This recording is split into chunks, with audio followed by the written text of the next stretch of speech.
Price stability, employment close to structural employment and output close to potential output, are major goals of macroeconomic policy. However, as it appeared from the ADAS model of Tutorial 14, demand or supply shocks open up output and employment gaps and generate demand pull or cost push inflation that eventually generates a wage price spiral and a real balance effect, closing the output and employment gaps and stabilizing the wage and price levels. Unfortunately, in practice, things are not as simple as that. In reality, wage and price flexibility is not perfect, so the wage price spiral only works sluggishly. Also, the real balance effect takes time to manifest itself. Consequently, policymakers rarely want to wait for the wage price spiral and the real balance effect to do their job. Instead, policymakers will want to shortcut the process, managing output, income, and employment more directly by means of stabilization policy. Recall that stabilization policies are fiscal policy and monetary policy, both policies that affect output, income, and employment by way of aggregate expenditure.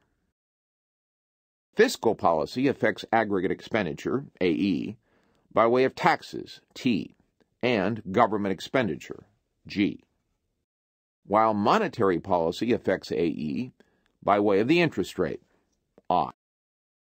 To see how stabilization policies can speed up the closing of an output gap, we return to the ADAS model.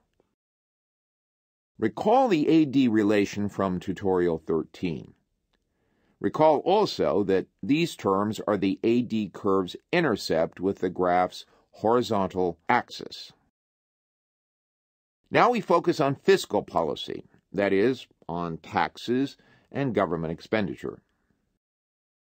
Assume that the economy is hit by a negative or adverse demand shock, like a decrease in exogenous consumption, C bar. The decrease in C bar decreases aggregate expenditure and shifts the AD curve to the left, opening up a deflationary gap and generating cyclical unemployment as employment L is now less than structural employment, L star. To counter the rising cyclical unemployment, policymakers may introduce expansionary fiscal policy, reducing taxes or increasing government expenditure. It appears from the AD relation that a decrease in T and/or an increase in G shift the AD curve to the right, increasing equilibrium output and income, employment, and the price level, ideally closing the deflationary gap and zeroing cyclical unemployment.